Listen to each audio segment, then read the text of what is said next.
Y vamos a cerrar con una presentación de mercado, de la gestión de los proveedores en las compras públicas. Ya ahí vamos a estar dando algunos tips que les permitan a las empresas de menor tamaño poder cerrar negocios en esta plataforma de compradores del Estado.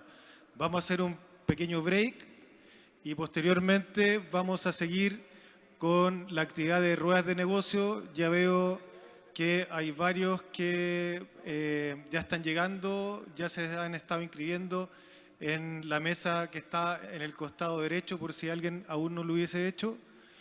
Así que, sin más, le doy la bienvenida a este escenario a María José Becerra, gerenta general de Cercotec, con su presentación. Gracias, Marcelo.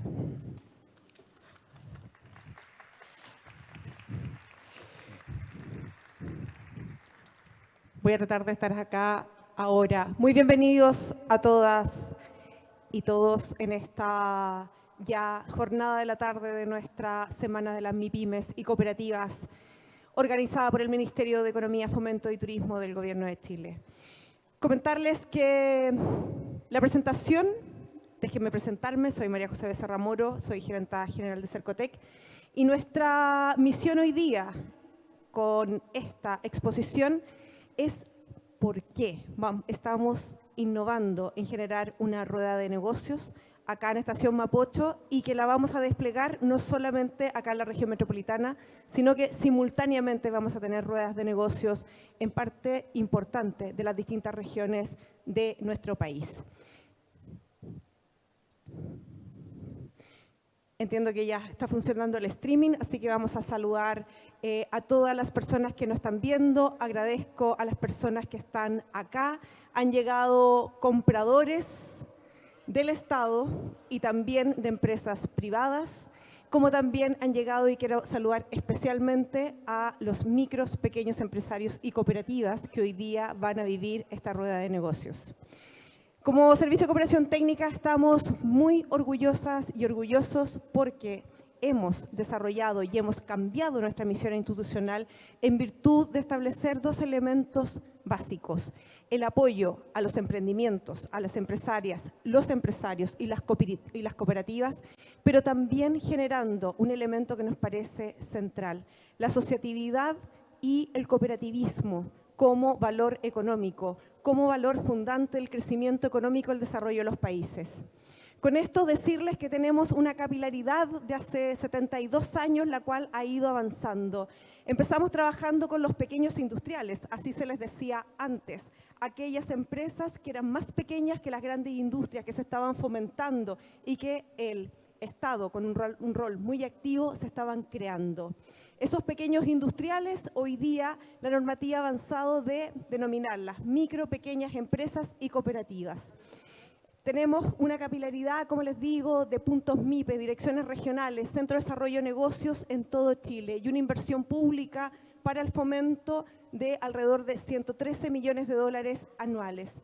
Los ejes estratégicos que tenemos como Cercotec son la descentralización, porque la economía nace desde los territorios. Tenemos espacios como el enfoque de género que transversaliza. Ustedes saben, las empresas son un espejo de la sociedad y por tanto los problemas que tengamos las personas también se van a traducir a los problemas que tienen las empresarias y los empresarios, ¿no? El género es una de ellas. También, como les digo, y ya se lo había mencionado, el foco en la asociatividad y el cooperativismo es importante, avanzar en crear y fortalecer empresas cooperativas.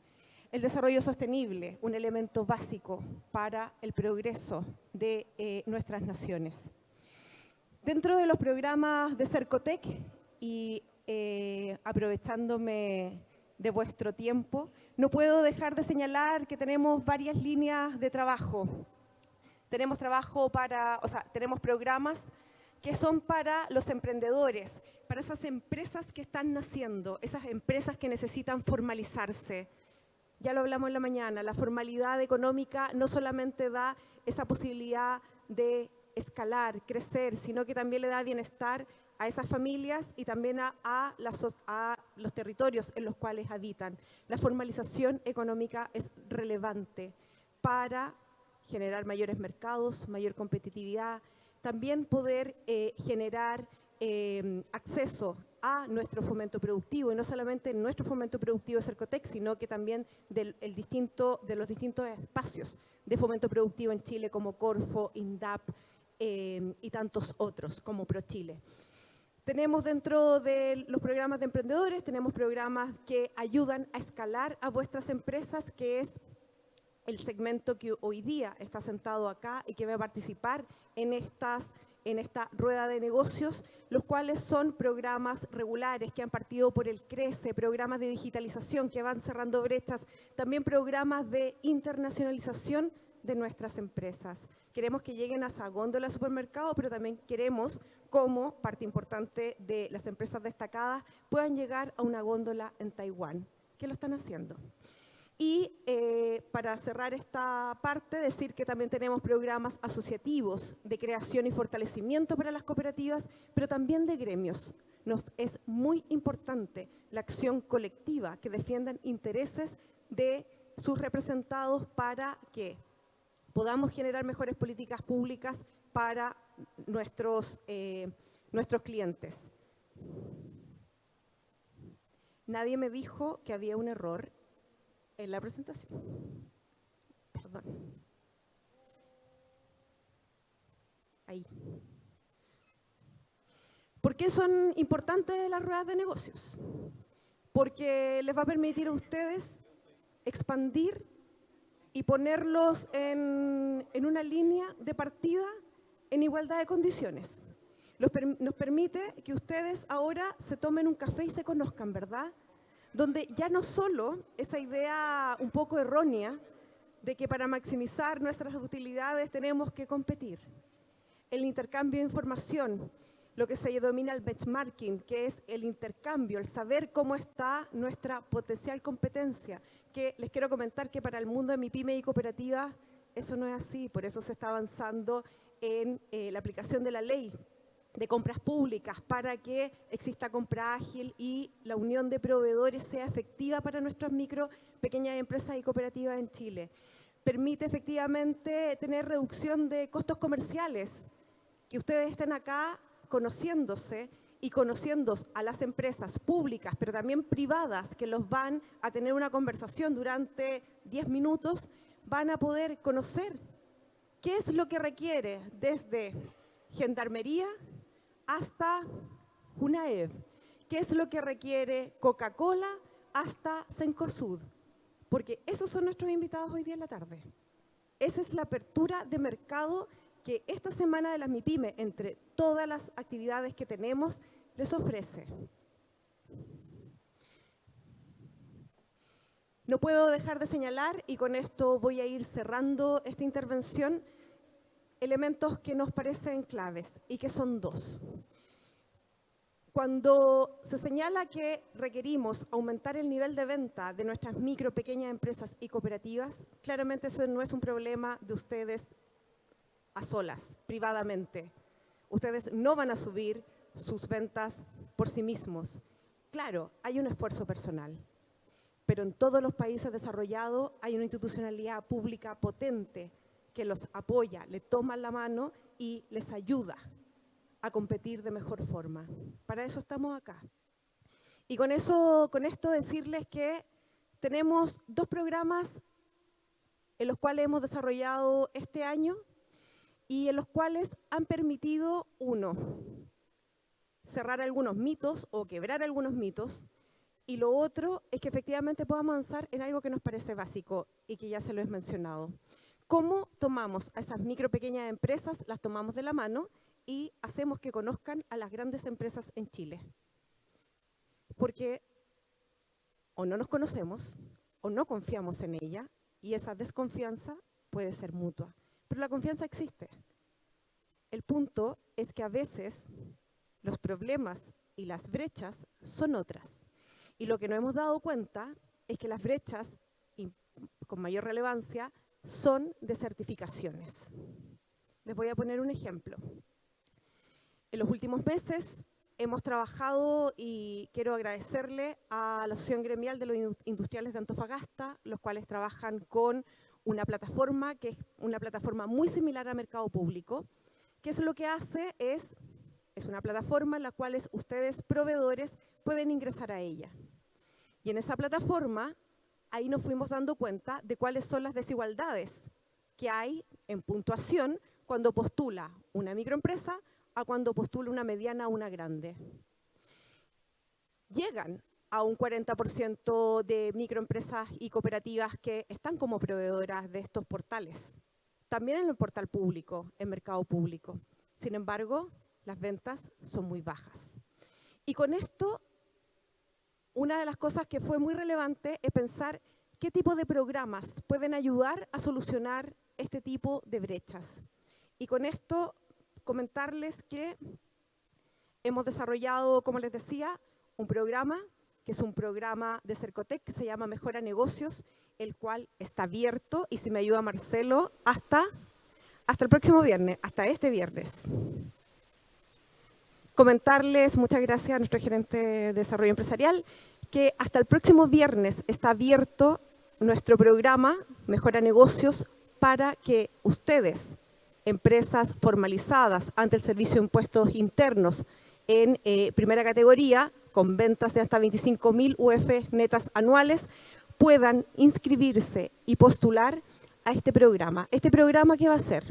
Va a financiar certificaciones. ¿Certificaciones en qué?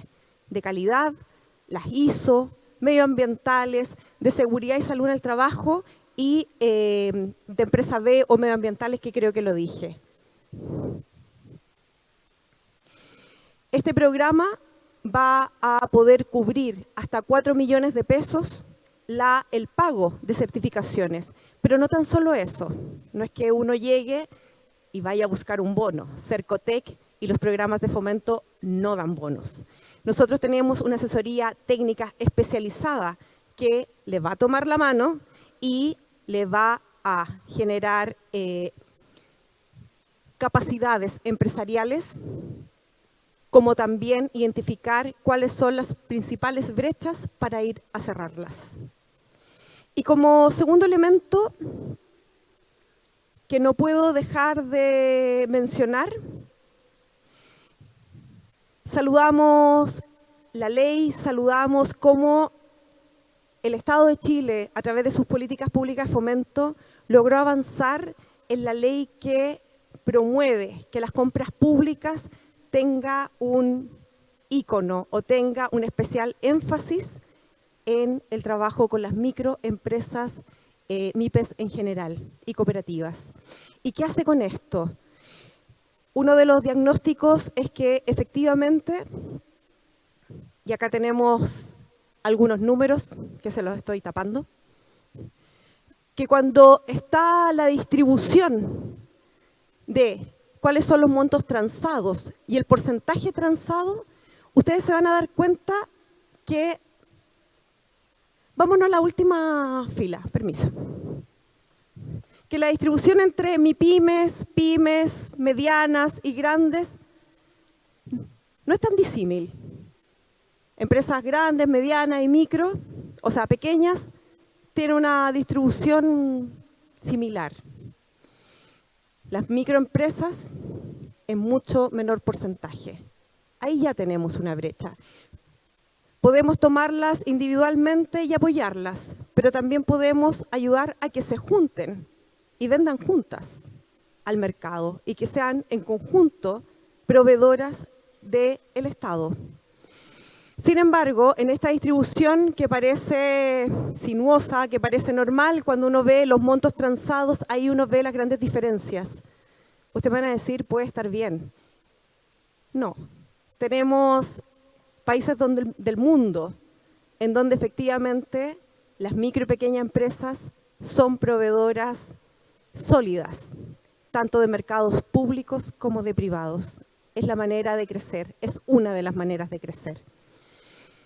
Así es que finalmente, y con esto cierro, lo importante son ustedes quienes efectivamente hoy día confían en Cercotec, en el Ministerio de Economía, Fomento y Turismo, que aceptaron esta invitación a innovar, a que nos podamos encontrar entre el mundo público, a través de compras públicas, y también con el mundo privado.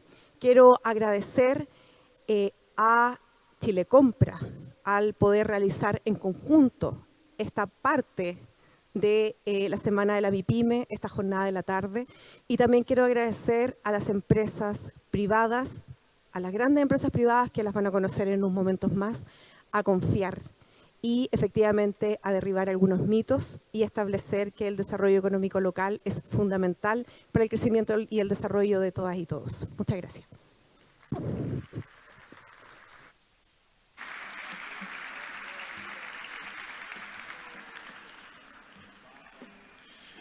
Muchas gracias, María José Becerra, gerente general de Cercotec, y le doy la bienvenida al escenario a Rolando Martínez, que nos va a hacer una presentación sobre inteligencia artificial y pequeñas empresas. Muchas gracias. Bueno, buenas tardes. Muchas gracias por la invitación. Me da mucho gusto porque yo también estoy en una microempresa.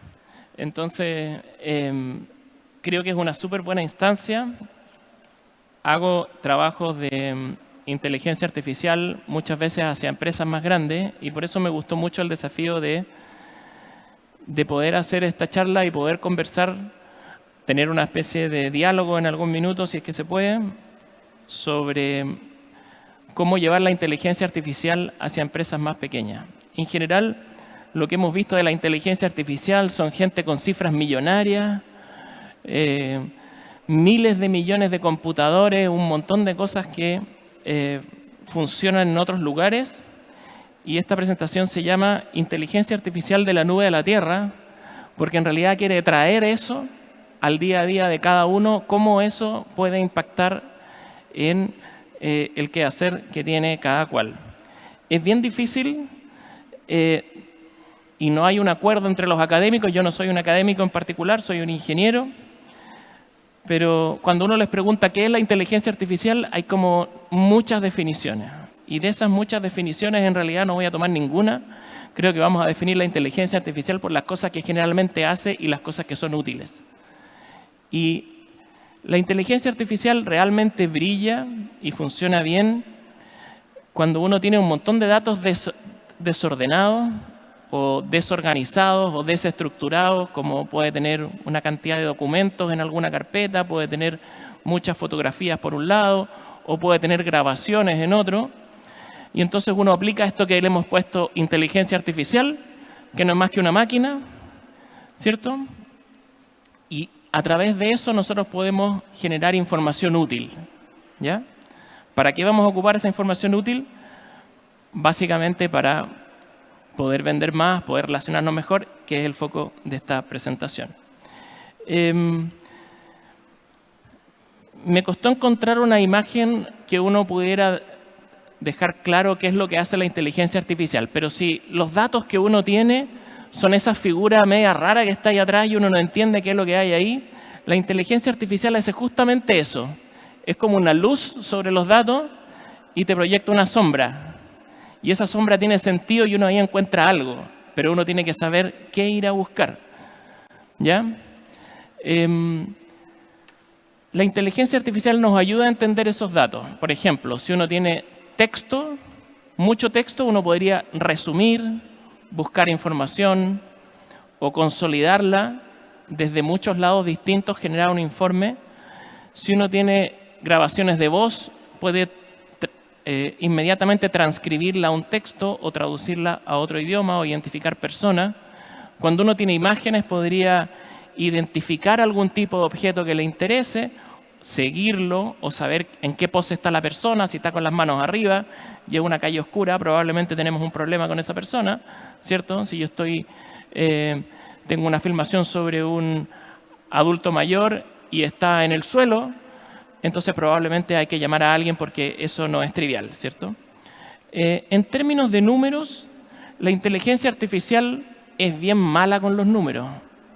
Es buena con los números cuando hay estadística, pero es mala, uno la pone a contar o a sumar o a multiplicar y en general no funciona muy bien para eso. Sí funciona cuando puedo analizar muchos datos y decirte, mira, dentro de estos datos, los clientes de este tipo, como Rolando Martínez, que te compran almuerzo, muchos de ellos te piden jugo.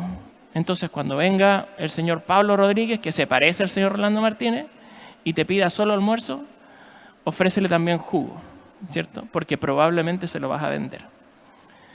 Y también te dice, mira, al ritmo que vamos a tener una utilidad de tanto o esta partida está creciendo más de lo que debiera.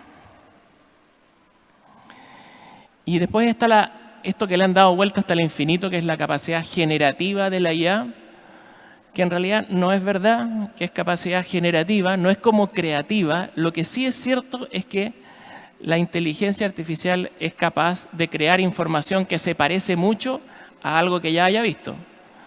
Y entonces, por ejemplo, cuando yo tengo un texto y le digo, mira, he visto todas estas propuestas, me voy a meter al lugar de, por ejemplo, al sitio de Chile Compra. Y le digo, mira, bajé todas estas propuestas anteriores para esta licitación. Y ahora salió una licitación nueva que se parece. Ármame una propuesta para esta nueva licitación que se parezca a estas otras. Y entonces la IA efectivamente puede hacer ese tipo de cosas. Ahora, invéntame un libro que nadie haya leído nunca. Está lleno de libros que se hacen con IA y es lo mismo que pasa, que son todos los libros muy parecidos a cosas que uno ya ha visto, ¿ya? Pero me sirve a mí cuando tengo texto, por ejemplo, decir, quiero comunicarle algo a alguien, pero quiero que sea más formal, o quiero hacerlo en inglés, o como decía la gerenta general de Cercotec, quiero que estar en un lugar en Taiwán y quiero escribirle a alguien en Taiwán, lo voy a hacer a lo mejor en chino, pero probablemente lo voy a hacer en inglés y lo voy a hacer de una forma formal. En términos de imágenes, es capaz de fabricar imágenes o videos. Yo sé que eso llama muchísimo la atención cuando piden un perro arriba de una tabla de surf, con una casa de sushi, con un globo aerostático que diga ciertas cosas, y la inteligencia artificial como que más o menos hace eso. Lo hace siempre de acuerdo a información que ya tiene. Y por lo tanto muchas veces los artistas dicen, oye, espérate, po, estáis haciendo una imagen que está basada en arte que es mío, ¿cierto? Que yo lo puse a disposición, ¿cierto? Porque en realidad no inventa muchas cosas. Y es porque la inteligencia artificial es un motor estadístico. Y los motores estadísticos son extremadamente potentes, pero no son perfectos. Y entonces yo diría que esa es la primera cosa que nos tenemos que llevar para la casa, todos, es que la inteligencia artificial comete errores. Comete errores pocas veces y cada vez menos, pero nunca va a llegar a cometer 0 errores, ¿ya? Por lo tanto, dependiendo para lo que uno la use, siempre va a tener que supervisar lo que hace. Los científicos dicen, todos los modelos estadísticos están malos, pero algunos son muy útiles. Y yo diría que la inteligencia artificial es muy útil. Y por eso se ha metido muy fuertemente en el trabajo, ¿cierto? En las empresas, más del 75%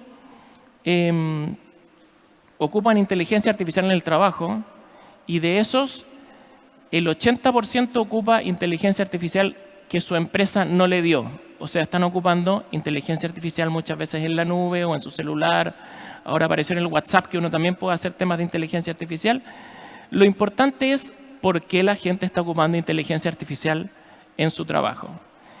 Y la razón más clara es que es mucho, mucho más rápido, ¿cierto? Cuando uno pide, oye, hazme una hoja o hazme 2, o hazme el título de este documento, o dime qué estructura tiene, y después dame capítulo por capítulo, porque, bueno, la inteligencia artificial no te genera una propuesta de 300 páginas de una patada, sino que como tiene a veces ciertos límites, uno va pidiendo un capítulo y va pidiendo otro.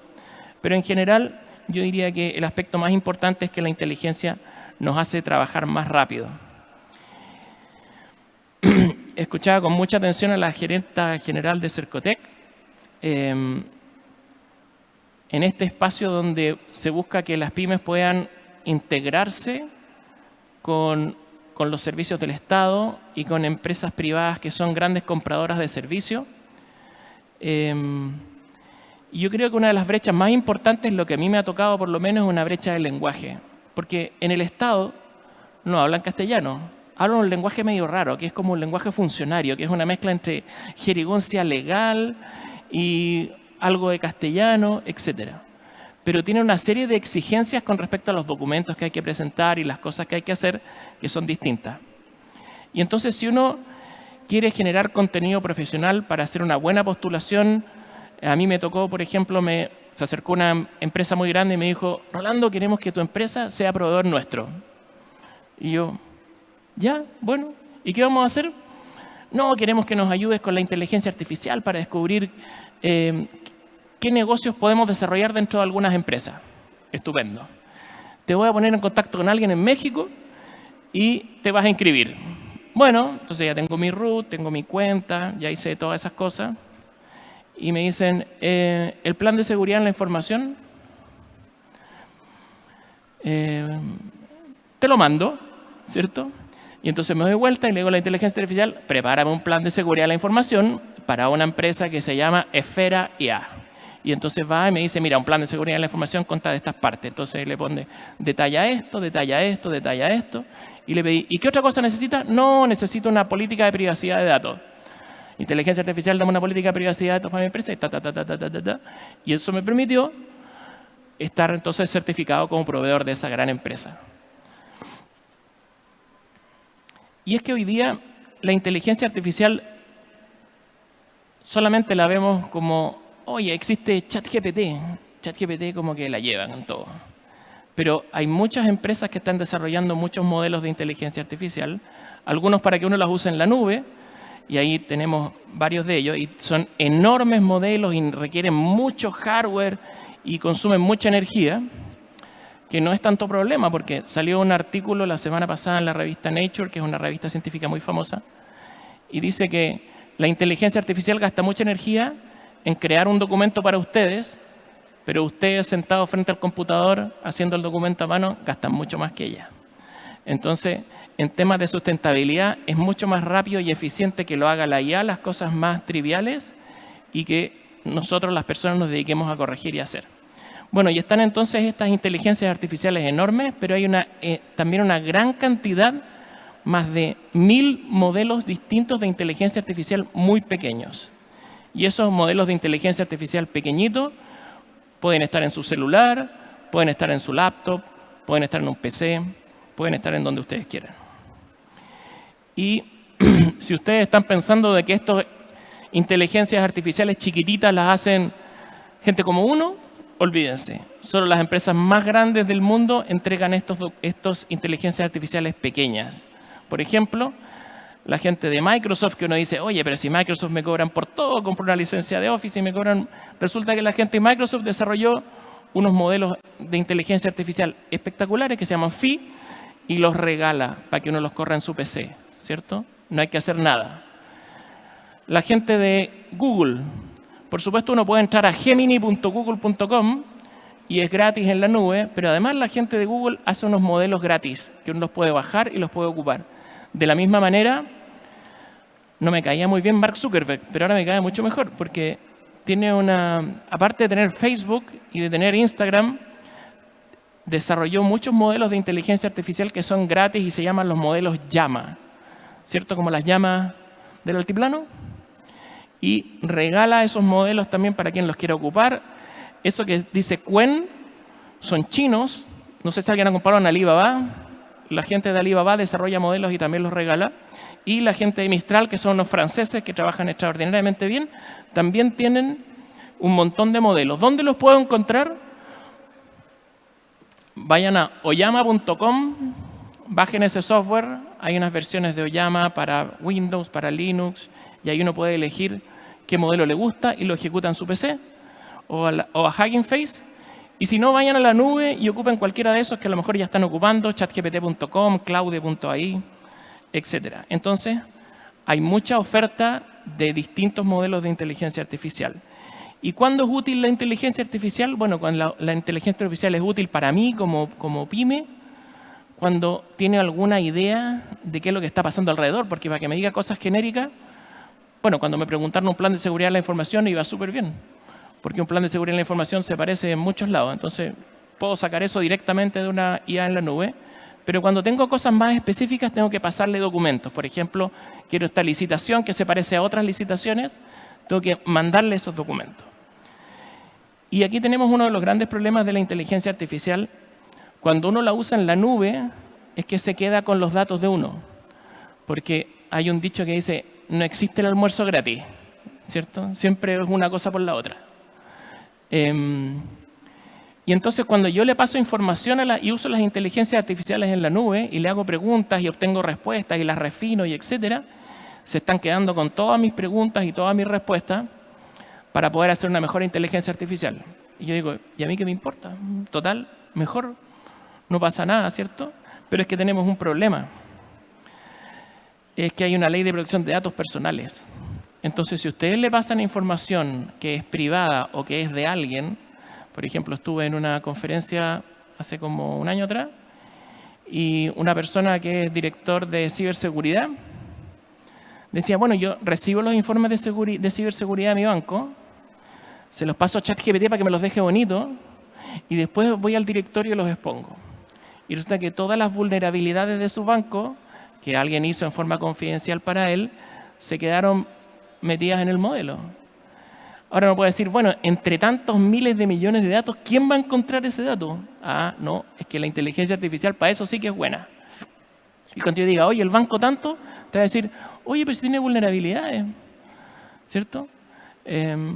Hay periodistas que se consultan a sí mismos y aparecen como criminales porque estaban investigando casos criminales y la IA de repente los confundió. Entonces, ojo porque ahí hay un espacio. Por ejemplo, si ustedes son una pyme y dicen, oye, yo voy a procesar los reclamos de salud de tu empresa. Entonces, en vez de que tú vayas a procesar reclamos de salud, yo te lo proceso, cargo las cosas, busco la licencia, la bajo, la subo. Pero ahí hay la conformación del grupo familiar, los menores, las enfermedades, puro dato sensible, ni siquiera dato confidencial. Y eso, según la ley, es pecado mortal, así que multa para todo. Entonces hay que tener ojo cuando uno ocupa la inteligencia artificial, los datos que le pone. ¿Qué alternativas tenemos? Si ustedes van a usar datos públicos, información que está disponible en todos lados y que no es una información que sea privada, ocupen un servicio en la nube. Ocupen las cuentas gratis o paguen los $20 en el que más les guste. Hay varias alternativas y lo pueden usar. Y yo creo que hasta ahí no hay problema. El tema es, si ustedes usan datos privados o sensibles, hay una solución que, bueno, en general las empresas más grandes pueden ocupar servicios privados en la nube, que es montar estos modelos que yo les comenté en un hardware de ellos y corre todo privado, fantástico. Pero cuando uno es una empresa más chiquitita y no tiene esa plata, tiene dos alternativas. La primera es ocupar un PC normal. Yo traje uno aquí hoy día, está por ahí, detrás de la planta, está disfrazado. Pero es un PC normal con una tarjeta de video que es un poco más cara. Y entonces yo puedo montar la inteligencia artificial ahí y le pregunto todo el día todo lo que yo quiera y lo único que gasto es la electricidad, que es un poco más alta. Y la otra alternativa es, antes de usar el servicio en la nube, preocúpense de no poner datos personales. ¿Ya? Si ustedes van a hacer no sé, van a analizar datos de clientes, por ejemplo, en vez de poner los nombres y poner los root, pónganles un seudónimo, Pepito, Juanito, Dieguito, no sé, algo, y después no le pasen los datos del root y del nombre de las personas a la inteligencia artificial. Obtienen los datos y después los cambian de vuelta. ¿Ya? Hay que tratar de anonimizar la información. Y eso para sus costos, para sus márgenes. Si ustedes les van a pasar muchos números y dicen, mira, estos son mis ingresos, pónganle, yo estoy en la empresa Juanito S.A. y estos son ingresos teóricos, ¿qué harías tú si estos datos fueran reales? Por ejemplo, ¿cierto? Ese tipo de cosas, aunque parecen que son medias así como simples, nos permiten que no vayas llevando esa información. ¿Para qué puedo ocupar la inteligencia artificial que sea concreto y sea útil para las pymes? Puedo desarrollar contenido para las redes sociales, por ejemplo. Yo quiero decir, oye, mis almuerzos son los mejores, pero probablemente ese no es un buen mensaje publicitario. le pregunto a la IA cómo lo hacemos y me va a dar un buen mensaje y entonces lo puedo colocar en redes sociales. A veces también se usa, oye, estoy vendiendo estos productos, ¿qué otros productos se te ocurre que podríamos agregar si yo tuviera estos productos y tuviera este mercado? Y a lo mejor les van a decir 2 o 3 ideas que no sirven, pero a lo mejor les van a decir 2 o 3 ideas que sí, en juntas unas con otras. Puedo crear un plan de marketing y le puedo preguntar cómo hago una presentación. Y puedo redactar cartas formales. Esta es una de las cosas que yo diría que es más útil porque cuando uno se enfrenta, no sé, con Andina o Cencosud o con la minera Centinela o con AMSA, los protocolos de comunicación son muy importantes. Y entonces, si ustedes le piden, hazme este tipo de comunicación y hazme un prólogo que hable de la seguridad minera, etcétera, uno da una impresión a ese comprador que es mucho mejor. Y por lo tanto yo creo que ahí hay un espacio bien interesante. También se pueden aplicar acuerdos legales sencillos. Tiene así un asterisco gigante de que esto no es abogado y se equivoca. Por lo tanto, si ustedes tienen algún dominio o quieren tener alguna idea de lo que podría hacerse legalmente, es una buena idea. Ya lo dijimos, crear propuestas para licitaciones. Podemos generar resúmenes, podemos transcribir grabaciones y podemos generar comunicaciones también en otros idiomas. Si tengo números, lo que yo podría hacer es, si yo le digo, mira, tengo esta base de datos o tengo un Excel con estas columnas, dime o ayúdame a proyectar o dame una función que me ayude a analizar mis datos. ¿Ya? Por ejemplo, le podría decir, clasifica a mis clientes y agrúpalos entre los que se parecen y dime cuál es el perfil de ese cliente, qué cosas tengo que ofrecerles a ellos. ¿Ya? Esas cosas también son cosas que la inteligencia artificial puede hacer. También puedo hacer, por último, análisis de mis imágenes. Hay gente que trabaja mucho en el tema de las imágenes y yo puedo pedir a la inteligencia artificial, aquí hay una foto, quiero saber cuántas personas hay, quiero saber qué está pasando, quiero saber qué están haciendo estas personas. Quiero saber si hay vehículos, quiero saber si hay un vehículo o una persona en un lugar que no le corresponde. Todas esas cosas son posibles en términos de la inteligencia artificial. Una de las cosas que también sirve bastante es que yo tengo una grabación o un video de una reunión y quiero que me la transcriba, ¿cierto? Quiero que en vez de tener la reunión grabada, quiero tenerla en texto. Entonces yo la paso por hay varios modelos, uno de los más conocidos se llama Whisper, y después de tenerla transcrita, el Whisper automáticamente me dice, hay un oyente de este tipo, y hay un oyente, alguien habló, una persona 1, una persona 2, una persona 3, y yo le puedo decir, oye, ¿cuál es el resumen de lo que opinó cada uno? Y la inteligencia artificial te puede hacer eso. ¿Qué se necesita para correr una inteligencia artificial en forma local? Si uno ya tiene un PC, una buena tarjeta de video de unos 8 GB o más, estaría súper.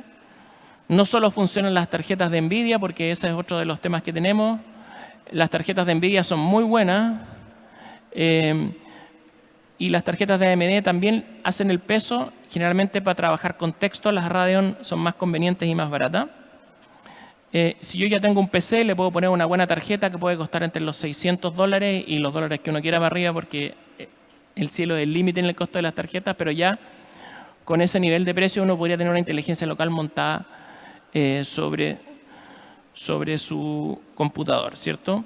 Se puede hacer con Linux, se puede hacer con Windows, se puede hacer con Mac también, pero es un poquito más enredado el Mac porque tiene una arquitectura diferente donde los gráficos y la CPU están todos unidos con la misma memoria. Pero también se puede. Y bueno, ¿qué es lo que viene para el futuro?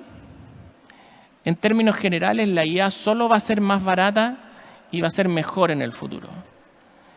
Y va a estar en todos lados.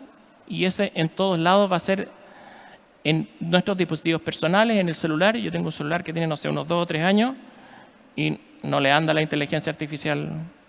Pero ya los celulares que son de gama alta, que son de este año, los últimos de Samsung, por ejemplo, el Samsung S24, el Apple que salió ahora, que valen sobre $1.000.000, están preparados para la inteligencia artificial, pero eso en 2 años más ya van a estar en la gama media y en 3 años más lo va a tener todo el mundo.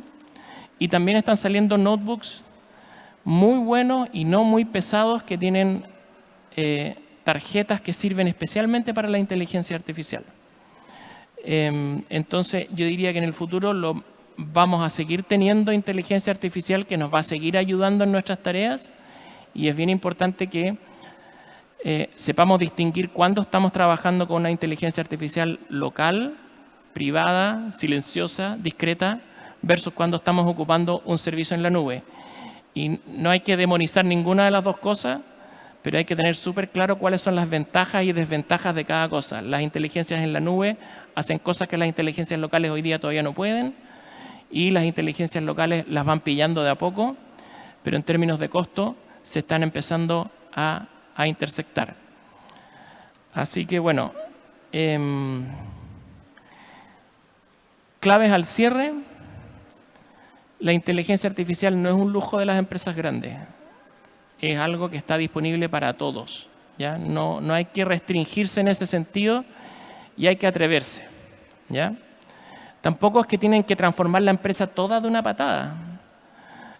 Uno puede tomar procesos pequeñitos, procesos específicos, ¿ya?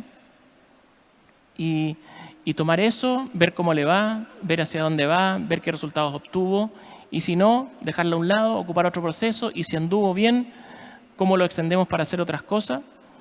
La inteligencia artificial, que se ha hablado mucho, esta inteligencia artificial general, como que hace de todo, en general no estamos yendo hacia allá básicamente. Lo que está pasando es que estamos yendo como a inteligencias artificiales que hacen cosas más bien específicas. Hacen muy bien el tema del texto, muy bien el tema de las imágenes o muy bien el tema de los números, pero una que haga todo es bien difícil que ocurra pronto. Y lo bueno es que los resultados pueden ser muy rápidos. Úsenla, véanla, atrévanse, vean los resultados, y teniendo en cuenta que siempre hay un error, revisen todo, ¿cierto? La inteligencia artificial genera documentación que parece muy buena, y eso es extraordinario, pero puede tener errores, ¿ya? Entonces, quédense con la parte de lo que se ve muy bien y vayan revisando ustedes si hay algún error que puedan corregir, que es mucho más rápido que ustedes hacer todo un gran documento largo y tener que pensarlo desde el origen, ¿ya? Yo traje una... No sé si podemos poner el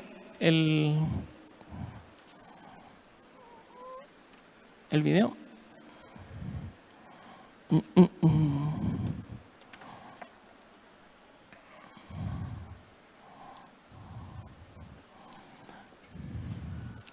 Esta es como la presentación de Bill Gates. Está desenchufado.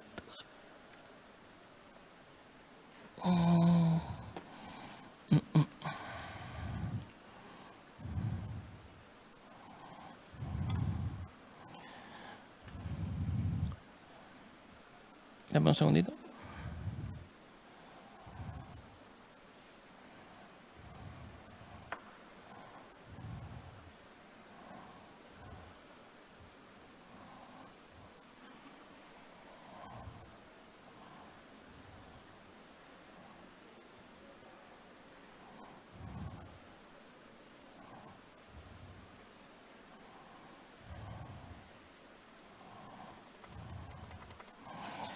Yo tomé es un PC que tenía Windows, le monté, se puede hacer sobre Windows sin ningún problema, lo que pasa es que a mí me gusta correrlo sobre Linux, y le bajé unos modelos de inteligencia artificial. Y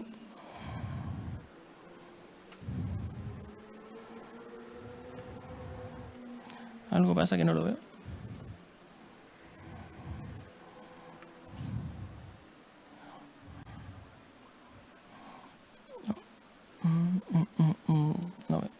No veo nada acá. ¿Ah? ¿No? ¿Ahí apareció? Fantástico.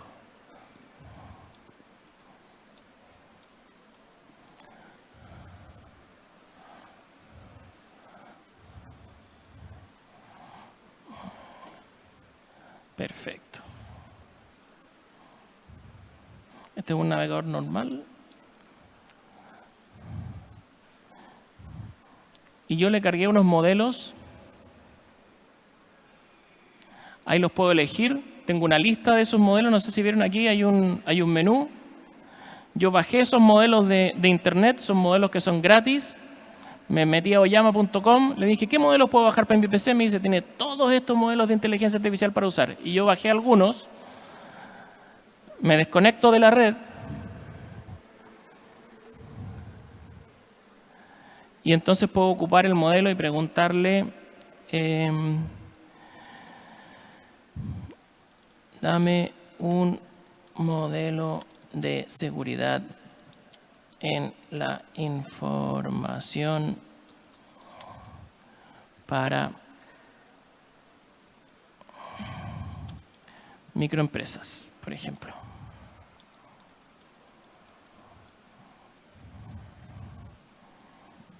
Se queda pensando porque tiene que cargar el modelo en la memoria. Y supongo que me dará una lista. Listo. Un montón de cosas que las cuales me tengo que preocupar yo. Acceso físico, verificación de identidad, capacitación de mis empleados, políticas de seguridad, monitoreo de actividades. Y a lo mejor no está perfecta, pero sí le puedo partir haciendo esto, ¿cierto? Y después puedo decirle, extiéndete en la protección contra ransomware.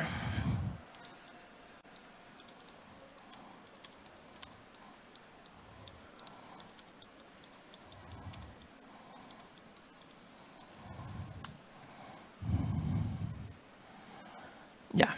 Por ejemplo, si tuviera un capítulo de ransomware, me dice, tenga un antivirus actualizado, haga esto, haga lo otro, ¿cierto? Entonces, yo estoy incorporando conocimiento experto a mi pyme y lo estoy colocando ahí, pero además lo puedo colocar después en un papel y decir, oye, cuando yo trabajo, lo que me pasó a mí como Esfera, me dicen, Esfera, mándame tu plan de seguridad en la información.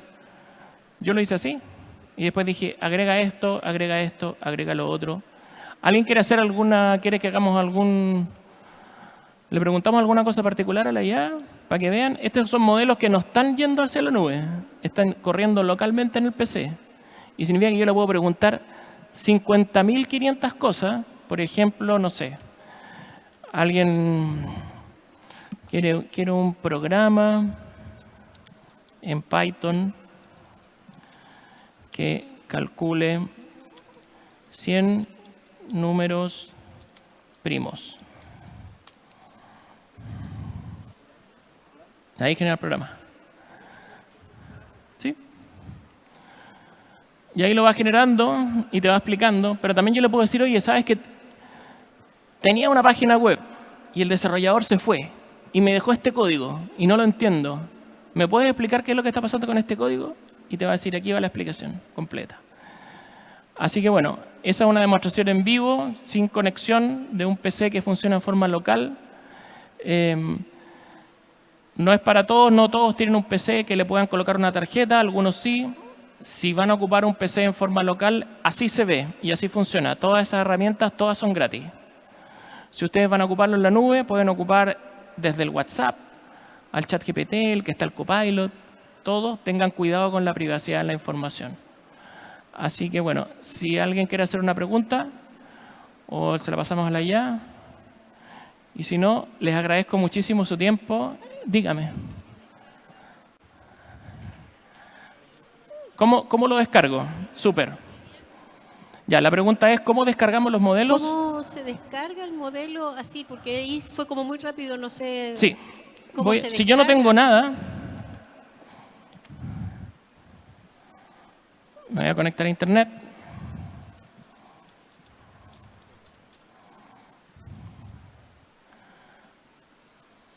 Me voy a ir a oyama.com y en Oyama están como guardados todos los modelos. Es una especie de Wikipedia de los modelos. ¿Ya? Y entonces ahí muestra los más populares, lo que les comentaba. Por ejemplo, Llama, hay dos versiones de Llama, una versión de Gema que lo hace Google. ¿Ya? Y entonces yo digo, aquí está el Qwen, que es chino, Phi, este es de Microsoft, Nemotron, este lo hace NVIDIA, Mistral, los franceses, DeepSeek, bueno. Y aquí yo puedo decir, oye, me gusta este modelo Llama 3.1. ¿Ya? Y aparece como toda una explicación. ¿Cuántos modelos tiene? ¿Cómo lo corro?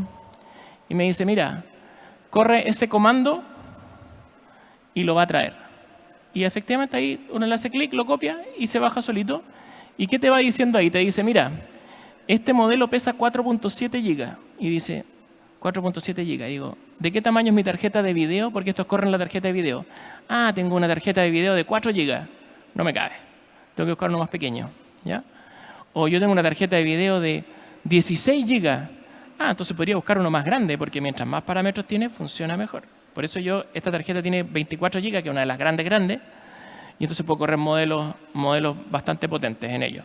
Pero aquí nos llama, son gratis. Uno va y los baja. Y te dicen cuántos modelos hay y qué tamaño tienen, así que uno no tiene que hacer mucho cálculo. Había una pregunta por allá, sí, también. ¿A alguien le puede pasar el micrófono? Y hay modelos visuales. También uno puede descargar un modelo donde uno le dice, ¿qué pasa en esta foto? Ah, mira, en esta foto está pasando esto y esto y esto. Hablaba el otro día con un chico que me hizo una entrevista, que trabajaba para CNN, pero era una pyme. Entonces CNN lo contrataba y él filmaba y después entregaba los videos. Y me dice, yo también ocupo la inteligencia artificial. Le dijo, ¿y en qué lo ocupáis? Mira, tengo tantos videos que no sé qué pasa con los videos. Entonces, saco fotogramas de los videos, se los paso a la inteligencia artificial y le digo, ¿qué hay aquí? Y me dice, mira, hay un señor en una estación con una pantalla azul atrás y está vestido con una camisa azul. Ah, ese es Rolando que dio tal cosa. Ya no, este video no me sirve, en vez de estar viendo horas y horas de video. Hola, Sí, hola. Adolfo Díaz, quiero una aclaración. Diga. Y una pregunta. Dale. Con respecto a por qué tú comentas que es conveniente bajar las aplicaciones en vez de hacerlo en la nube, eso para que aclares. Y la otra es cómo apoya el emprendimiento, la inteligencia artificial para crear un proyecto, porque muchas veces las personas o uno mismo no sabe cómo desarrollar un proyecto para presentarlo para un financiamiento, por ejemplo, bancario. ¿Ya? Eso. Ya. Dos cosas. ¿Por qué muestro el tema de los modelos locales? Porque muchas veces cuando yo ocupo el modelo en la nube me dice, el modelo está ocupado, tienes que ocuparlo mañana a las 7 de la tarde y no me sirve.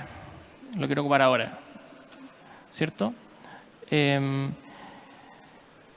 Y yo creo que hoy día es más caro el hardware para correrlo, pero en un año más va a ser infinitamente más barato y entonces es una alternativa como más democrática para el uso de la IA. ¿Ya? Por eso considero que trabajar los modelos en forma propia tiene un valor agregado. Si yo quiero presentar un proyecto, por ejemplo, ¿qué tipo de proyecto? ¿Un proyecto para financiamiento bancario cualquiera? Por ejemplo, se lo puedo pedir directamente.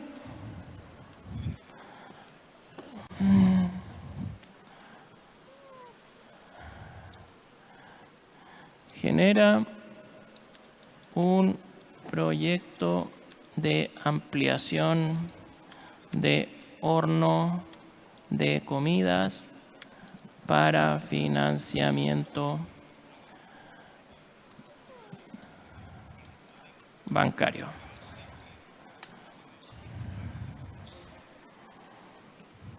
Y chan.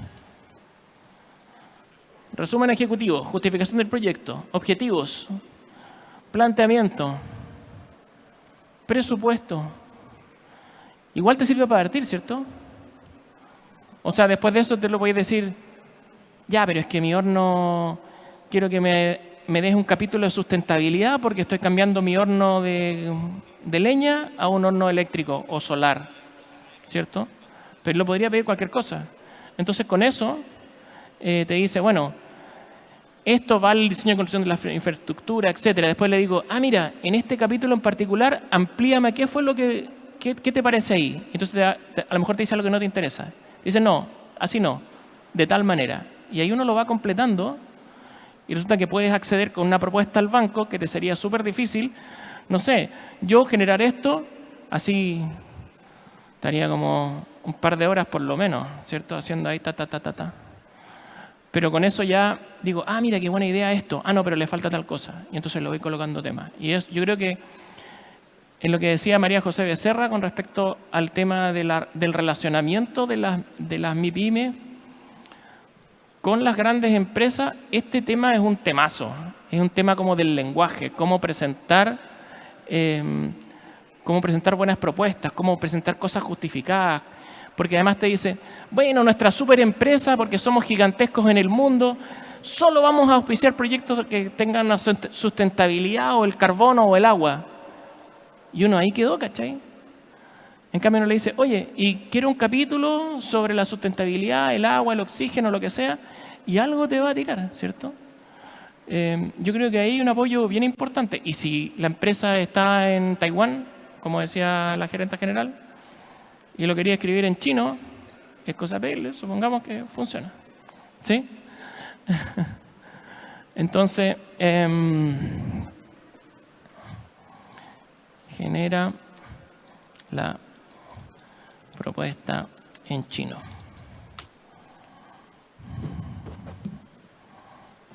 Listo, somos expertos en chino. Yo no entiendo nada, pero supongo que ahí dice lo que dice, ¿cierto? Siempre hay que revisar lo que dice la IA, así que esto tampoco es recomendable, porque a lo mejor dijo en chino cosas que son distintas y te está mandando a hacer y tú te estás comprometiendo con algo, pero que lo saca, lo saca. Y hacer eso es más difícil, ¿sí? Consultas. Volvamos a la presentación, entonces. Cualquier consulta, cualquier cosa, me pueden llamar a mi pyme, por ahí, por el celular. No, por el mail. Así que les agradezco mucho. Yo sé que este tiempo de la tarde que es medio malo porque uno está entre que comió, o tiene hambre, tiene calor, y en la mañana hace frío, etc. Así que muchas gracias. Espero que sea una ronda muy buena para ustedes.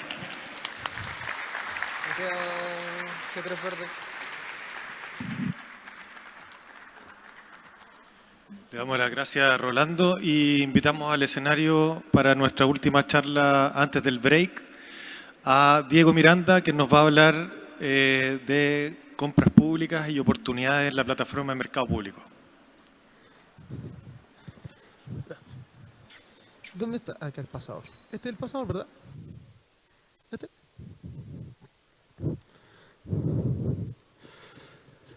Hola, buenas tardes a todos, a todas. Hoy día estamos acá para hablar un poco de compra pública y cuáles son las oportunidades de negocio que hay hoy día en mercado público y cómo también la modificación a la ley de las compras públicas viene también a impulsar y a fortalecer a las empresas de menor tamaño dentro del sistema. ¿Hacia dónde apunto?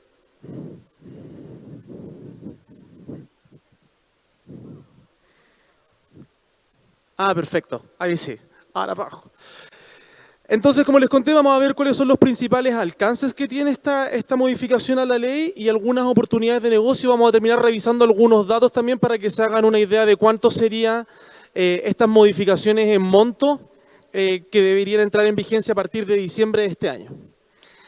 Primero contarles que la ley, que entró en vigencia en diciembre del año pasado, tiene 5 ejes principales en los cuales se enmarca. El primero es mejorar o mayor probidad y transparencia dentro del sistema. Ya esto se enmarca dentro de un capítulo, el capítulo 7 de la nueva ley, que ya entró en vigencia el año pasado. Eso ya está operando hoy día. Y los que a lo mejor ya transan o participan un poco más en mercado público se han podido dar cuenta de algunas declaraciones juradas nuevas en las declaraciones de patrimonio, deberes de abstención, etcétera, que lo vamos a conversar más adelante. El otro es el uso eficiente de los recursos públicos. El tercero y la razón principal por la que estamos acá es que hoy día la ley habla de que nosotros como Dirección Chile Compra, en conjunto con los organismos dependientes del Ministerio de Economía, tenemos que trabajar en el fortalecimiento de las empresas de menor tamaño dentro del sistema. Esto es bien importante porque, en definitiva, hoy día que esté parte de la ley y que sea una obligación legal por parte que tenemos nosotros como Chile Compra, es algo que no va a depender, en definitiva, de voluntades del gobierno que esté de turno, sino que es algo que tenemos que cumplir. Así que es bien potente, igual que hoy día la ley se haga cargo y nos obligue un poco a poder trabajar en esta materia. Innovación y sustentabilidad viene muy desde la mano, uno, con el uso de recursos eficientes, con el uso eficiente de los recursos públicos, vamos a ver dónde se enmarca, y en algunos procedimientos de compra nuevos que van a incorporar la ley. Y por último, un fortalecimiento al Tribunal de Compras Públicas. ¿Cómo se va a implementar esta ley o cómo se ha ido implementando esta ley durante este periodo? En diciembre del año pasado, como les dije, ya entró en vigencia el primer capítulo que tenía que ver con probidad y transparencia. En junio de este año, nosotros enviamos a la Contraloría General de la República el reglamento. A lo mejor más de alguno de ustedes lo habrá visto circular en redes sociales, la propuesta de reglamento. Esa no es un reglamento final, el reglamento final tiene que venir con toma de razón de Contraloría, así que es probable que en un tiempo más nos tengamos que volver a encontrar para poder conversar sobre qué es lo que dice el reglamento, ya que todavía no está publicado ni con toma de razón. En diciembre de este año, yo siempre digo que entra como el grueso de la ley en vigencia, y viene, por ejemplo, con una nueva compra ágil. ¿Ya? Vamos a conversar sobre qué es lo que trae de nuevo esta compra ágil. Incorpora nuevos compradores, son más o menos 400 los nuevos compradores que ingresan al sistema. ¿Dónde estarán esos 400 compradores? A lo mejor se preguntarán ustedes. Son las corporaciones municipales que hoy día pasan, por ejemplo, a ser parte del sistema obligatoriamente. Entonces, ahí hay una parte muy importante y un grueso muy importante de nuevos compradores. También tenemos el CERVEL, el Consejo Nacional de la Televisión, entre otros, que van a ingresar. Se aumenta el monitoreo de las empresas que trabajan en el sistema. Yo le dije que uno de los ejes era el buen uso de los recursos y la transparencia. Bueno, a través de determinar quiénes son los beneficiarios finales, por ejemplo, nosotros vamos a poder hacer un mayor seguimiento y un mayor monitoreo a las empresas que están dentro del sistema. Por ejemplo, hoy día nosotros hemos podido bloquear a usuarios que han tenido mal comportamiento o que han violado finalmente los términos y condiciones o de uso de la plataforma. El día de mañana, cuando nosotros podamos, a través de una declaración jurada, determinar quiénes son estos beneficiarios finales, también vamos a poder bloquear esos beneficiarios finales dentro de las empresas. Y bueno, Chile Compra va a tener nuevas atribuciones a partir de diciembre, que la más importante tiene que ver que hasta la fecha Chile Compra, y ustedes a lo mejor lo conocerán, nosotros entregábamos directivas, recomendaciones para hacer un buen uso de los recursos públicos. A partir del 12 de diciembre de este año, nosotros como Chile Compra vamos a poder emitir instrucciones de carácter general para toda la administración del Estado en materia de mejorar la calidad del gasto público. En junio del próximo año entran en vigencia algunos nuevos mecanismos de compra, sobre todo lo relativo a los ejes de innovación y sustentabilidad. Y ya hacia fines del último año, que es el último hito de la implementación de esta ley, es la incorporación del Ministerio de Obras Públicas y el Ministerio de Vivienda a hacer sus licitaciones en el sistema de forma obligatoria. ¿Ya? El Ministerio de Obras Públicas y el MIMBU van a hacer todo su proceso de la licitación, van a subir su licitación, la van a evaluar y todo eso lo van a hacer en el sistema, pero todo lo que tiene que ver con la gestión contractual, ellos lo seguirán haciendo en sus propios sistemas. ¿Cuáles son algunos datos con respecto a mercado público durante el año 2023? Se emitieron más de 1.900.000 órdenes de compra durante el año 2023, lo que supone un aumento de un 9,5% de las órdenes de compras emitidas el año 2022. Este es un dato súper importante porque yo me atrevería a decir que este aumento importante viene por el uso o porque los organismos públicos han empezado a ocupar de mayor manera el mecanismo de compra que es la compra ágil, ya que vamos a hablar de ella. Entonces, para que tengan un poco la idea, si pensáramos que la compra ágil es quien supone un aumento importante, con las modificaciones a la ley y con las cosas que les voy a contar, debería aumentar aún más. Entonces, la compra ágil va a pasar a convertirse en un mecanismo de compra sumamente interesante, sobre todo para las empresas de menor tamaño. Tenemos 1.039 organismos públicos que están transando, esto es sin contar a los organismos públicos que yo les digo que van a tener que sumarse ahora al sistema. Se transaron más de 16.000 millones de dólares, que eso corresponde a un 4,5% del PIB, lo que convierte a Chile Compra, o a mercado público, la verdad, lo que convierte a mercado público en el e-commerce más grande de Chile. Y hoy día el año 2023 participaron más de 119.000 proveedoras y proveedores. Participando significa que emitieron o recibieron una orden de compra y o mandaron alguna oferta en el sistema. ¿Cómo entonces vende el Estado? ¿O cómo se le vende al Estado? ¿Cómo ustedes como proveedores y proveedoras podrían venderle al Estado?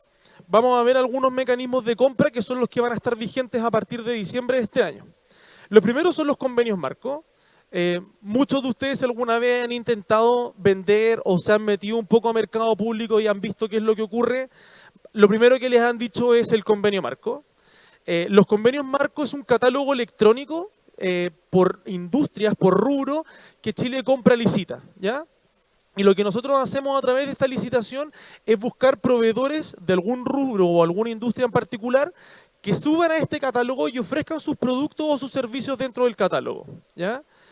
Ha ido mutando un poco con el paso de los años la forma en la que entendemos los convenios marco, sobre todo por recomendaciones que nos han hecho algunos organismos internacionales con que los convenios marco deberían ser productos o servicios que sean estandarizables y que sean de alto uso o de un uso transversal a través del Estado, ¿ya? Es así como hoy día, por ejemplo, nos quedamos con convenios marcos como los de mobiliario, los de alimentos, ferretería, insumos médicos, que son convenios marcos que son de uso transversal en todo el Estado y que son fácilmente de estandarizar.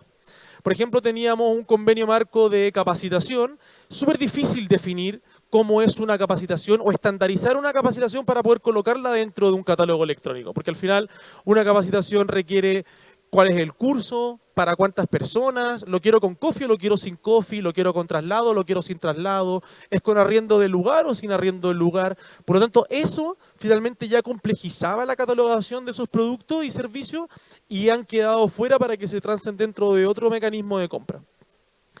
Hoy día la gran mayoría de los convenios marco, y vamos a ver la razón, es para compras por sobre las 100 UTM, ¿ya? ¿Y por qué por sobre las 100 UTM? Porque hoy día dejamos todas las compras que sean por debajo de las 100 UTM a este segundo mecanismo de compra que se llama compra ágil. La compra ágil es una forma de adquirir bienes o servicios mediante cotizaciones, ¿ya? La ley dice que tiene que ser mediante la solicitud de 3 cotizaciones, ¿ya? O sea, basta con que el organismo público suba su intención de cotización, que esa intención le llegue a más de 3 proveedores y con eso ya se cumple lo que la ley pide y podría recibir solamente una cotización y con eso el organismo público, si esa cotización satisface su necesidad, podría sin ningún problema adquirir ese bien, ese servicio. A través de la compra ágil no se requieren, por ejemplo, actos administrativos, ni se van a encontrar con bases de licitación gigantes, ni con boletas de garantía, ni con firmas de contrato. Por lo tanto, es un mecanismo que es mucho más expedito para poder satisfacer necesidades de baja especificación técnica dentro de los organismos públicos. Y digo baja especificación técnica porque muchas veces, sobre todo los compradores, nos dicen entonces van a morir las licitaciones menores a las 100 UTM. No necesariamente, porque vamos a encontrarnos con algunos productos o servicios que sí requieren que tengan una base de licitación, dada la característica del bien o el servicio a adquirir. Por ejemplo, pensemos en lentes que necesita comprar algún establecimiento educacional en alguna región. El organismo público se tiene que preocupar o tiene que resguardar el que esos lentes lleguen en tiempo y forma. Si esos lentes, por ejemplo, los necesito de manera parcializada, vamos a tener que firmar un contrato o un acuerdo para ver cómo se van a entregar y por lo tanto los pagos se van a recibir de manera distinta.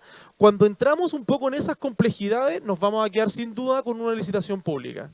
Pero por eso digo que cuando son bienes o servicios de baja especificación técnica, la compra ágil va a ser el espacio donde se van a hacer esas transacciones. Hasta hoy día, o sea, ahora que estamos conversando, el umbral de esas compras es de 30 UTM, ¿ya? O sea, son todas las compras que lleguen hasta el 1.800.000 pesos, se enmarcan en la compra ágil. A partir del 12 de diciembre ese umbral sube a 6 millones, ¿ya? Después les voy a mostrar algunos datos de qué es lo que supone en términos de montos aquí en la región metropolitana, por ejemplo, este aumento, si nosotros pensáramos que todas las compras menores a 100 se nos van a ir a compra ágil.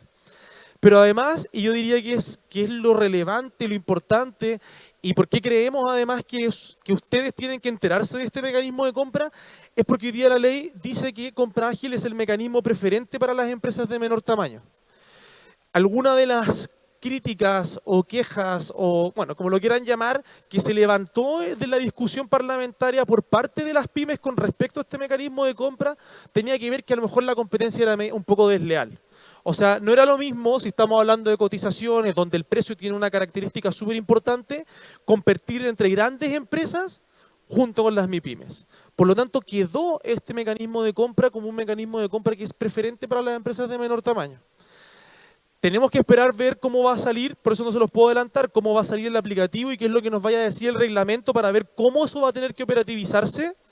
Pero sin duda alguna, el espíritu de la ley es que dentro de la compra ágil compitan solamente las empresas de menor tamaño.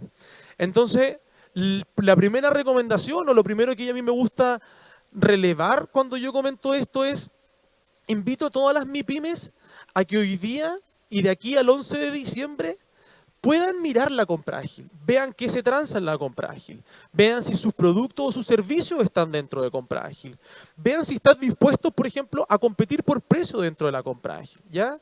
Porque finalmente, una de las cosas más importantes que yo siempre le digo a las empresas es, si ustedes le quieren vender al Estado, así como cuando ustedes analizaron cómo iban a salir a vender entre privados, hicieron un análisis de riesgo, vieron su producto o su servicio, conocieron quiénes van a ser sus potenciales clientes.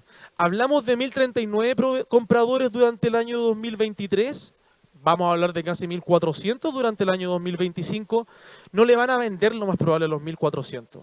Mi recomendación es que revisen qué compradores se ajustan, qué organismos públicos se ajustan más al bien o al servicio que ustedes están vendiendo, ¿ya? Para que así también ustedes puedan estudiarlos, puedan revisar cuándo hacen sus compras, puedan mirar en la plataforma cuándo compraron su bien o su servicio, a qué precio compraron su bien o su servicio, y en base a eso tomar decisiones de negocio. Si esto es tomar decisiones de negocio. Estoy dispuesto, por ejemplo, ir a venderle a un organismo público que le pone un 70% al precio, cuando yo creo que mi producto lo que vendo es calidad más que el precio. ¿Para qué entonces voy a participar en un proceso que puede ser costoso para mí en términos de tiempo, de preparar una buena oferta, cuando ya de entrada me dijeron, mira, ¿sabéis qué? Aquí lo importante va a ser el precio, nada más. A lo mejor ese no es su cliente. A lo mismo que no es su cliente que les pide fiado, que les dice que les paga mañana y nunca le pagan. Hay clientes para todo. El Estado es enorme, es un comprador gigante. Ya vimos qué porcentaje del PIB era. Entonces, mi primera recomendación es, mírenlo con una mirada de negocio. Siéntense, vean cómo su plan de negocio se ajusta al Estado y traten de hacer aquellas modificaciones. Hay cosas que les van a servir, hay cosas que van a tener que modificar. Después vienen las licitaciones tanto la pública como la privada. La licitación pública es un procedimiento que se le llama de carácter concursal y abierto, pero que en definitiva lo que es que un organismo público levanta una licitación, levanta una base que viene detallado cuáles son sus criterios de evaluación, los requerimientos técnicos del producto o el servicio que quieren contratar y cuáles son las condiciones de esa compra, las condiciones del pago, las condiciones de las entregas, etcétera. Yo por eso les digo que además conozcan y un poco traten de segmentar sus clientes y los vayan conociendo, porque además ocurre, por ejemplo, que en términos de licitaciones, cualquiera sea pública o privada, ustedes van a encontrarse que las bases de licitación de un organismo público son bastante similares en todos sus bienes o sus servicios. Ocupan un mismo lenguaje, ocupan algunos criterios de selección que pueden ser bastante similares. Ustedes se van a empezar a familiarizar con ese organismo público. Por lo tanto, a la segunda, tercera, cuarta licitación que ustedes lean de ellos, ya van a entender más o menos qué es lo que está diciendo, qué es lo que requiere, qué es lo que significa o cómo evalúan, por ejemplo, la experiencia que ustedes puedan tener. ¿Ya? O sea, van a empezar a conocer, le van a tomar la mano, ¿ya? Y los datos a nosotros nos han demostrado de que cuando el proveedor logra especificarse en algunos organismos públicos, les va mucho mejor que el que finalmente trata de disparar al aire y a ver si le pega algo, ¿ya? O sea, aquí la segmentación es sumamente importante, el colocarle mirada de negocio a venderle al Estado es sumamente importante. Dentro de las licitaciones públicas existen dos ramas de alguna manera que se llaman las bases tipo, que son bases que crea Chile Compra, se van a toma de razón de Contraloría y los organismos públicos las utilizan. Entonces, también es mucho más sencillo para ustedes si ustedes miran cuáles son las bases, ustedes miran cuáles son las bases tipo que nosotros tenemos disponibles, si se ajustan a su producto o a su servicio, busquen también qué organismos públicos la utilizan, porque finalmente lo único que va a modificar el organismo público es lo que te está pidiendo. Oye, si son sillas blancas, va a ver si son sillas blancas, si son sillas negras, eso va a modificar. Pero la base, el grueso de la base, no se puede modificar porque está con toma de razón de Contraloría. Luego de la licitación pública, que es esta licitación de carácter concursal y abierto, si no llegan o se desestima la licitación porque el organismo público determina de que ninguna de las ofertas que llegó satisface su necesidad o que no llegó efectivamente ninguna licitación, el organismo público puede pasar una licitación privada. ¿Ya? Y una licitación privada, ¿qué significa? Es, mira, ¿sabéis qué? Yo sé quién vende este producto o este servicio, se los voy a mandar para que participen en esta licitación. ¿Ya?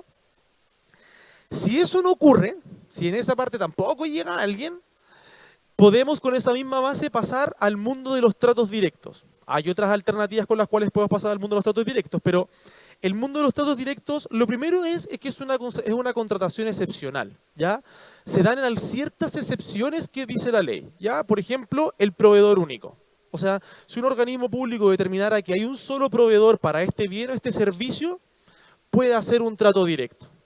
Si un comprador determina que por confianza, seguridad, por ejemplo, ocurre mucho con los que hacen las mantenciones, por ejemplo, a los helicópteros de la Armada o de la Fuerza o de los policías, dado que ellos ya tienen la confianza y la seguridad y finalmente nadie más puede, por ejemplo, hacerle una revisión a los Boeing, por ejemplo, se puede ocupar un trato directo para ese mundo. Pero hay otra de las concurrencias que dice la ley, con las cuales y a los cuales también les puede parecer interesante a ustedes como empresas de menor tamaño, tiene que ver con que hay una cláusula que habla de cuando la compra tiene un impacto social, también se puede hacer un trato directo, ¿ya? Tiene un límite, ¿ya? Habla de las 30 UTM. Hoy día eran 10, o sea, hablábamos de que pasamos como de 600.000 pesos al 1.800.000. ¿Ya? También es un cambio importante.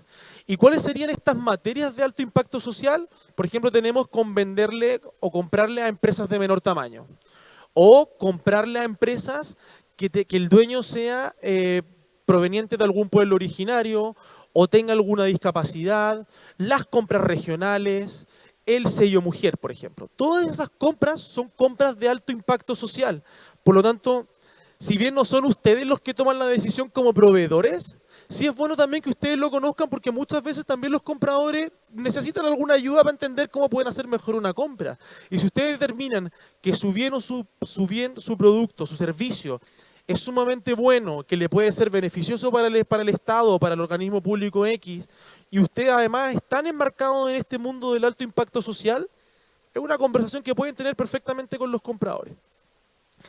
Y por último, que era dentro del mundo de los tratos directos, pero ahora pasa a ser un mecanismo de compra solo, son las compras por cotización.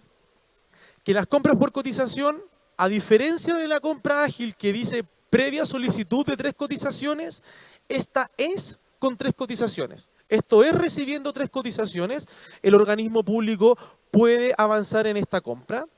Y es solo para aquellas compras en las cuales queda un remanente de un contrato que se tuvo que terminar que no supere las 1.000 UTM, o sea, los 60 millones. ¿Ya? El típico ejemplo de esto es contratos de aseo en algún organismo público. El organismo público hizo un contrato de aseo por 3 años, al segundo año por distintas razones debieron darle un término anticipado al contrato y les quedó un remanente inferior a las 1.000 UTM, no va a ser necesario que el organismo público haga toda una licitación de nuevo para esas 1.000 UTM, sino que basta hoy día, a partir del 12 de diciembre, basta que lo haga a través de este nuevo mecanismo de compra que se llama compras por cotización. Entonces sube el requerimiento, recibe 3 cotizaciones, evalúa esas cotizaciones y puede avanzar y puede terminar ese contrato sin tener que hacer todo un proceso administrativo más complejo de lo que tenían que hacer antiguamente. ¿Alguna duda con los mecanismos de compra? ¿No? Vamos.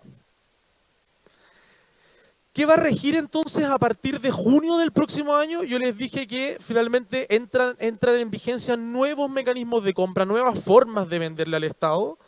Y está muy enfocada en el mundo, en el eje de la sustentabilidad y la innovación. ¿Ya? Por ejemplo, tenemos la subasta inversa, que esta si bien no tiene que ver con la sustentabilidad, sí tiene que ver con el mejor uso de los recursos públicos. Como toda subasta, es una competencia por precio. ¿Ya? Es una competencia por precio que va a ser estandarizada y que nosotros vamos a determinar como Chile Compra cuáles son los productos o servicios que se van a poder transar ahí. Por lo tanto, y van a ser productos de fácil estandarización. No sé, 10.000 lápices pasta azul. Nadie te va a preguntar, oye, si el lápiz es redondo, si es hexagonal, si... No, es un lápiz de pasta azul, simple, fácil especificación técnica. Entonces, eso se va a subir a la plataforma de subasta inversa y los proveedores van a tener que empezar a ofertar solo por precio. ¿Ya? Aquí no va a importar si el lápiz es de tapa más grande, más pequeñita, no, es un lápiz pasta azul. Y una vez que se cierra el proceso, se evalúan cuáles son todos los precios y como es subasta inversa, el menor precio es el adjudicado. ¿Ya?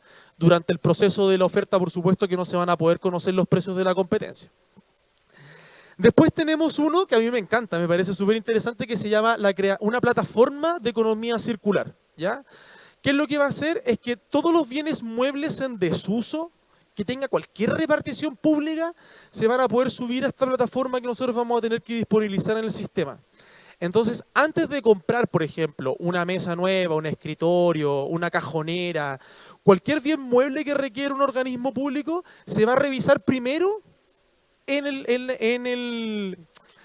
la plataforma de economía circular para que finalmente sea un traspaso entre los organismos públicos, para que el Estado tengamos un mejor uso de los recursos y no tengamos que estar gastando en bodegas donde están guardados todos estos bienes muebles, por ejemplo, o bienes muebles que el Estado ya tiene y que podrían ser reutilizados en otro.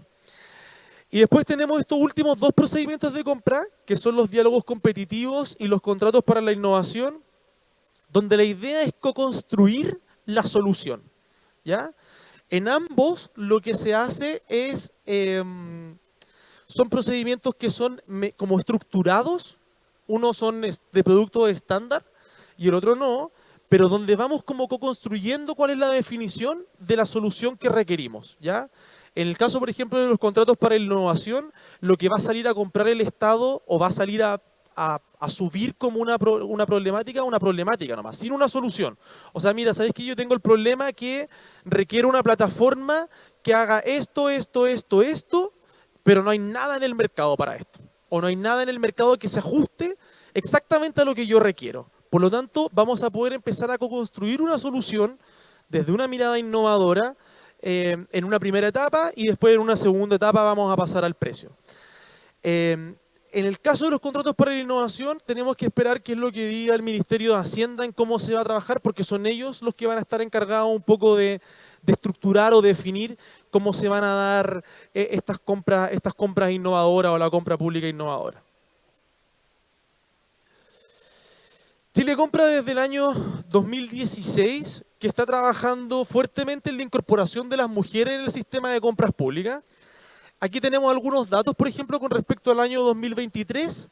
La participación de las mujeres en el sistema aumentó casi un 3%, lo cual es súper potente igual, porque hay harto dato que nos dice cuánto aumentaría el PIB en razón de cuántas mujeres se incorporan en la economía, en la formalización de las mujeres, que en general además son menos formalizadas que los hombres. Entonces, hay un trabajo súper importante y potente por parte de Chile Compra en tratar de incorporar a las mujeres y tiene sus reflejos. ¿Ya? Hoy día las mujeres o las organizaciones que nosotros identificamos que son lideradas por mujeres alcanzan cerca de un 20% de las transacciones en el sistema, que esos son casi un poco más de 3.200 millones de dólares. ¿Ya? O sea, nada despreciable y es sumamente relevante.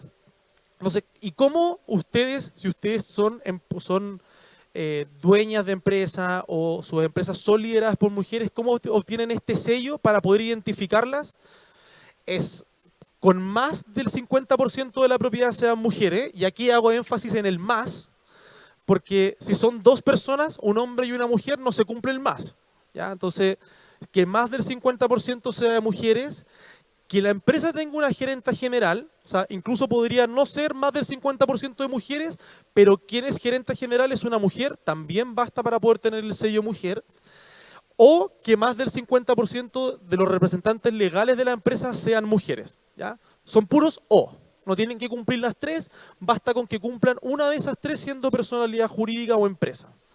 Si son personas naturales que le venden al Estado, esto es inmediato.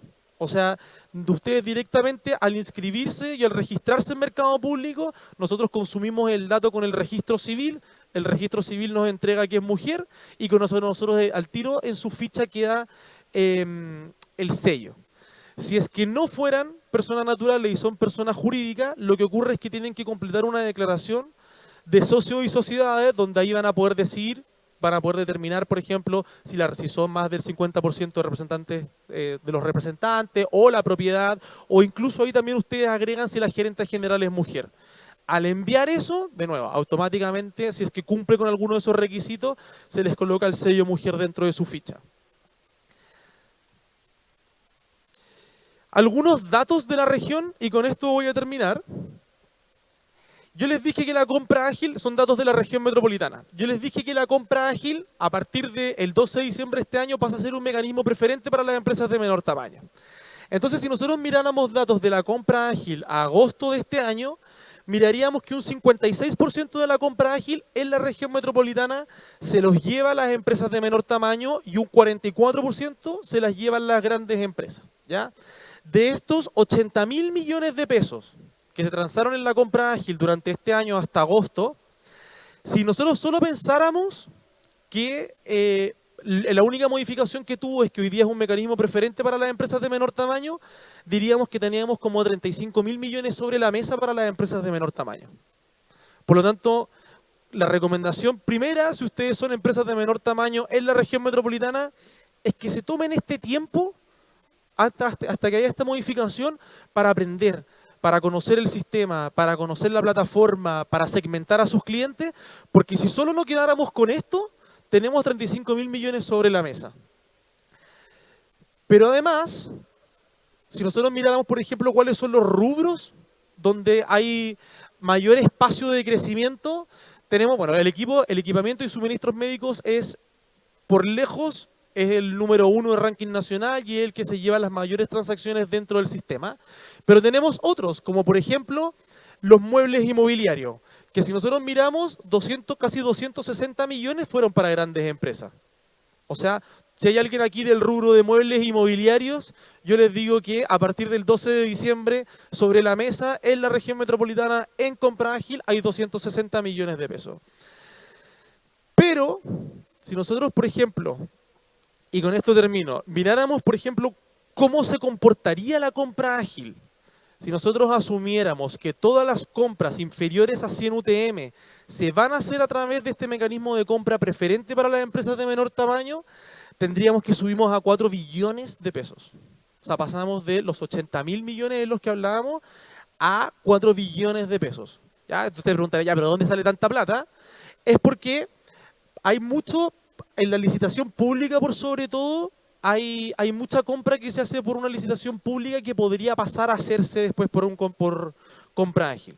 Si bien, como yo les dije, hay mucho de lo que ocurre en una licitación pública que no es replicable en la compra ágil, sobre todo porque si nos encontramos con bienes o servicios que requieren mayor especificación y que requieren o la firma de un contrato, eso se va a mantener ¿cómo se llama esto? Esto se va a mantener dentro de una licitación pública.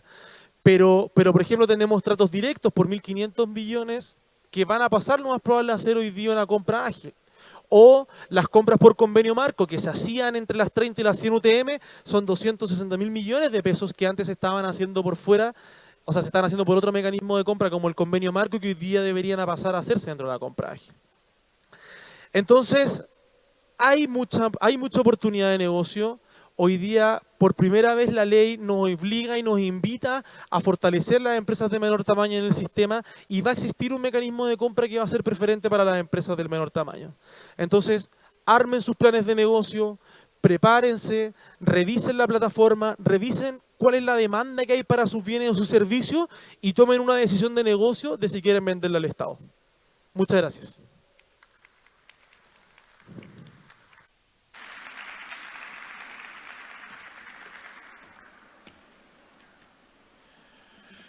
Le damos las gracias a Diego y con esta actividad ponemos fin a las charlas de la tarde y nos despedimos de quienes nos estuvieran acompañando conectados por el streaming, no sin antes invitarlos a visitar www.semanadelapyme.cl donde podrán ver todas las actividades que están planificadas para el resto de los días de la semana.